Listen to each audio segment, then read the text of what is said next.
فرقہ واریت یا اللہ، رسول اللہ صلی اللہ علیہ وسلم اور اہل بیت علیہ السلام کا واضح حکم۔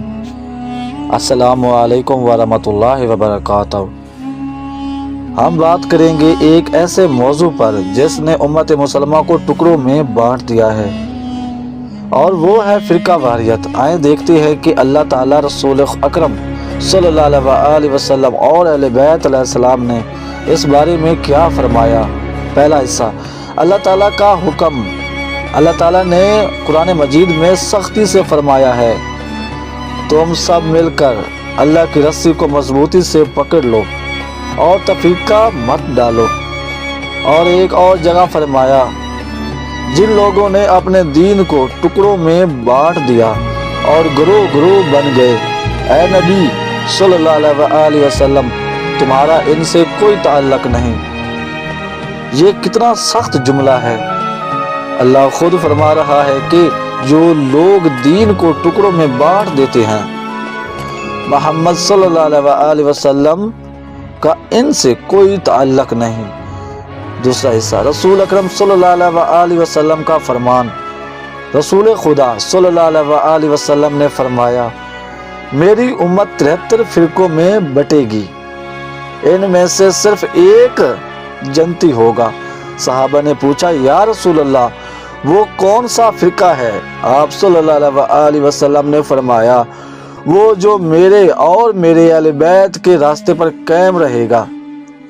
رسول صلی اللہ علیہ وسلم نے مزید فرمایا، فرقہ واریت نفاق کی نشانی ہے اور نفاق امت کو برباد کر دیتا ہے۔ تیسرا حصہ، اہل بیت علیہ السلام کے فرامین۔ امیر المومنین امام علی علیہ السلام نے فرمایا، اختلاف دل ہلاکت کی جڑ ہے اور اتحاد دل نجات کا سبب ہے۔ ایک اور مقام پر فرمایا، دین خدا ایک ہے، اس کے حصے مت بناؤ۔ جو جماعت سے الگ ہوا وہ شیطان کا شکار بن گیا۔ امام جعفر صادق علیہ السلام نے فرمایا، جو اللہ رسول صلی اللہ علیہ وسلم اور اہل بیت کی ولایت کو مانتا ہے وہ فرقوں سے پاک ہے، کیونکہ ولایت ہی اصل اتحاد ہے۔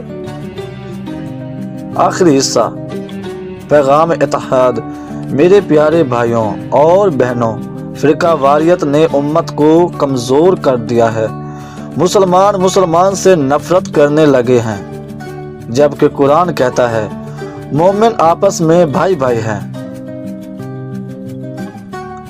آئے آج ہم سب عہد کرتے ہیں کہ ہم قرآن اور اہل بیت کے راستے پر چلیں گے، کسی فرقے سے نفرت نہیں کریں گے، بلکہ محبت، علم اور اتحاد پھیلائیں گے۔ اگر آپ کو یہ پیغام پسند آیا ہو تو قرآن و اہل بیت کے اس پیغام و حدیث کو آگے پھیلائیں، آگے پہنچائیں، شیئر کریں اور سب کو یاد دلائیں، اسلام فرقوں کا نہیں، اسلام محمد و آل محمد کا دین ہے، اور ہمیں اتحاد، محبت اور صراط مستقیم پر قائم رکھے۔ یا اللہ ہمیں اتحاد، محبت اور صراط مستقیم پر قائم رکھے، آمین یا رب العالمین۔ اللہم صلی علی محمد و آل محمد۔